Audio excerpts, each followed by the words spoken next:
Good morning students, मैं राजेश कुशवाहा आप सभी का अपने यूट्यूब चैनल आर के कुशवाहा इंग्लिश 563 में स्वागत करता हूं। प्रिय विद्यार्थियों, पिछले वीडियोज में हम लोगों ने नॉन फाइनाइट वर्ब के अंतर्गत इन्फिनिटिव, जेरंड और पार्टिसिपल का अध्ययन कर लिया था। आज हम लोग एक नए टॉपिक के साथ आ रहे हैं, सेंटेंसेस, फ्रेजेज एंड क्लॉजेज। ये बहुत ही इम्पोर्टेंट टॉपिक है और सेंटेंसेस, फ्रेजेज और क्लॉजेज में क्या डिफरेंस है, इस संबंध में आज हम जानकारी प्राप्त करेंगे। आज हम डिस्कस करेंगे सेंटेंसेस, फ्रेजेज और क्लॉजेज की डेफिनेशंस और साथ ही साथ उनके एग्जांपल्स को। तो आइए देखते हैं। सबसे पहले हम लोग सेंटेंस का अध्ययन करेंगे कि सेंटेंस क्या होते हैं।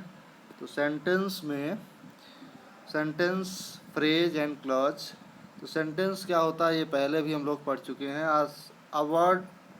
A word or group of words which makes complete sense is called sentence। Group of words हो या फिर कभी कभी ऐसी स्थिति आती है कि एक वर्ड भी फुल सेंटेंस बन जाता है। तो a word or group of words which makes complete sense is called sentence। Example, honesty is the best policy. ईमानदारी एक अच्छी नीति है। यह जो सेंटेंस है या ग्रुप ऑफ वर्ड्स है, ये कंप्लीट सेंस दे रहा है। एक वर्ड ऑनेस्टी है, दूसरा वर्ड इज है, तीसरा वर्ड द है, चौथा वर्ड बेस्ट है और पॉलिसी। इस तरह से ये 5 वर्ड से मिला हुआ एक सेंटेंस है जो कंप्लीट सेंस दे रहा है, इसलिए इसको हम एक सेंटेंस बोलेंगे। आगे देखते हैं। The sentence rather than the word is the basic unit of spoken and written language। The sentence rather than the word, sentence ही जो होता है वर्ड की अपेक्षा, अगर वर्ड को हम देखें, वर्ड की अपेक्षा वो सेंटेंस ही होता है जो बेसिक यूनिट होता है किसी भी स्पोकन या रिटन लैंग्वेज का। किसी भी स्पोकन या रिटन लैंग्वेज का जो यूनिट होता है वो सेंटेंस ही होता है। हम अपनी बात को किसी व्यक्ति से कहते हैं, कहीं अपनी बात को व्यक्त करते हैं तो हम सेंटेंस के माध्यम से करते हैं, केवल शब्दों के माध्यम से नहीं करते हैं। Words are like loose bricks lying in a heap. Words जो होते हैं लूज ब्रिक्स की तरह होते हैं, टूटी फूटी ईंटों की तरह होते हैं जो ढेर में पड़े रहते हैं।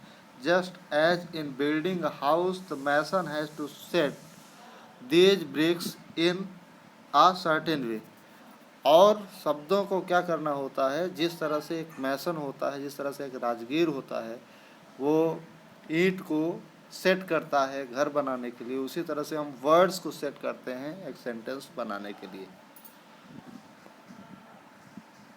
इन the same way in the building of a language, in the same वे, उसी तरह से जिस तरह से एक मैसन क्या करता है घर बनाने के लिए ईंटों को सेट करता है, in the same way in the building of language words are to be brought together.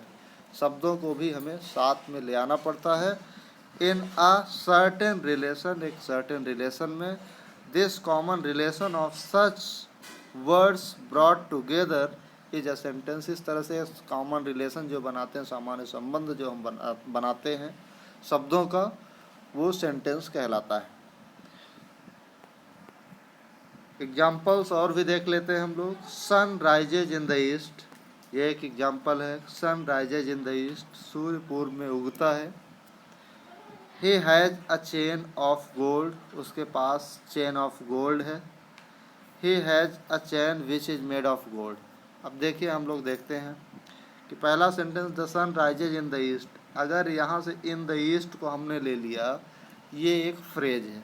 आगे हम फ्रेज के बारे में और स्पेशली पढ़ेंगे, लेकिन यहाँ एग्जांपल देख रहे हैं कि एक फ्रेज है। फ्रेज क्या होता है? Group of words which give sense but not complete sense. तो यहाँ पर इस एग्जांपल में इन द ईस्ट को अगर ले लिया जाए तो ये एक फ्रेज है। उसी तरह से ही has a chain of gold, of gold, of gold क्या है? एक फ्रेज है। और अगर इसी सेंटेंस के एलेबोरेट कर दें हम, ही has a chain which is made of gold, इसी ऑफ गोल्ड को हमने बढ़ा दिया विच इज़ मेड ऑफ गोल्ड। अब इसमें क्या हो गया? विच एक तरह से ये सब्जेक्ट हो गया और एक प्रेडिकेट हो गया। यानी सब्जेक्ट और ये क्या है? एक सेंटेंस का पार्ट है और इसके साथ साथ सब्जेक्ट और प्रेडिकेट है इसमें। तो इस तरह से हम कह सकते हैं कि ये क्या है, एक क्लॉज है। वही सिचुएशन, सेम चीज़, जैसे ऑफ गोल्ड है, ऑफ गोल्ड को हमने क्या किया, विस्तृत कर दिया, इसको एलेबोरेट कर दिया, विच इज़ मेड ऑफ गोल्ड कर दिया, ये क्लॉज बन गया। और ऑफ गोल्ड क्या है, फ्रेज है। तो इस तरह से देख रहे हैं फ्रेज, क्लॉज और सेंटेंस में क्या संबंध। सेंटेंस फ्री होता है, कंप्लीट सेंस देता है, जबकि फ्रेज और क्लॉज फ्री नहीं होते, ये किसी सेंटेंस के पार्ट होते हैं। फ्रेज में सब्जेक्ट प्रेडिकेट होना ज़रूरी नहीं है, जबकि क्लॉज में सब्जेक्ट और प्रेडिकेट होना ज़रूरी होता है। आइए आगे देखते हैं कि फ्रेज क्या होता है। फ्रेज को हम लोग समझते हैं।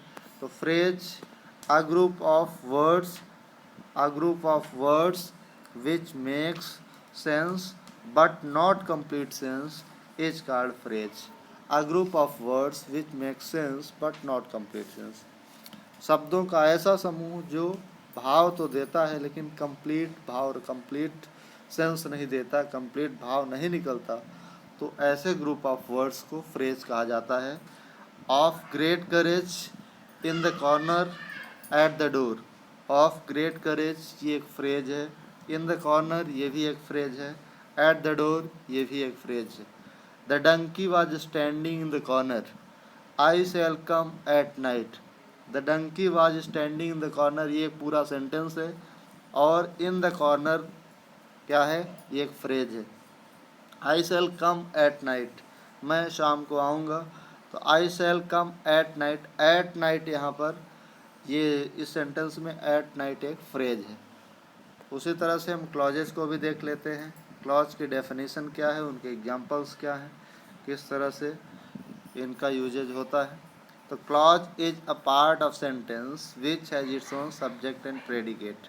इसमें दो चीज़ें निकल करके आ रही हैं कि a part of sentence which has its own subject and predicate, किसी सेंटेंस का ये भाग होगा और इसके अंतर्गत सब्जेक्ट और प्रेडिकेट होगा। जब सब्जेक्ट और प्रेडिकेट होगा और किसी सेंटेंस का पार्ट होगा, तो उस पार्ट ऑफ सेंटेंस को हम लोग क्लॉज बोलेंगे। देख लेते हैं examples. He said that the sun rises in the east, he said एक clause, that conjunction, the sun rises in the east ये दूसरा क्लॉज है। तो ही सेड यहाँ भी एक सब्जेक्ट है और ये एक प्रेडिकेट है। उसी तरह से द सन ये सब्जेक्ट है और राइजेज इन द ईस्ट ये प्रेडिकेट है। इस तरह से दो क्लॉज हैं। इस क्लॉज को हम प्रिंसिपल क्लॉज बोलते हैं जो कंजंक्शन से पहले है, और कंजंक्शन से शुरू होने वाले क्लॉज को हम सबऑर्डिनेट क्लॉज या कोऑर्डिनेट क्लॉज बोलेंगे, लेकिन यहाँ पर सबऑर्डिनेट क्लॉज। अगला एग्जाम्पल देखते हैं। अगला एग्जाम्पल है दो he is poor yet he is honest.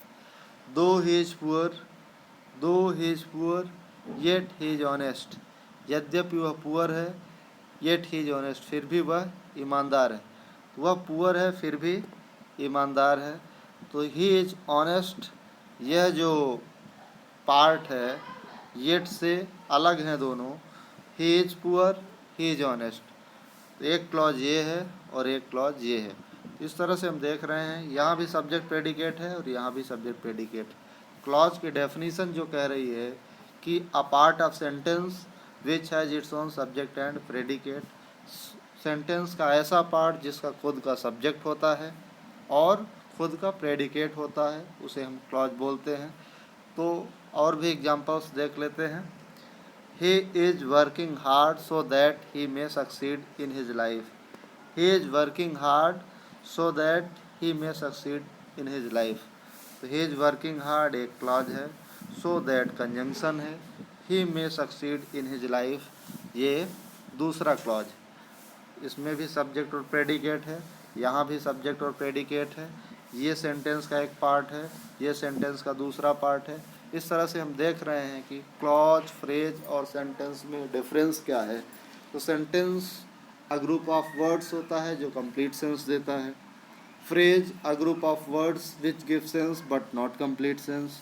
Clause it is a part of sentence which has its own subject and predicate.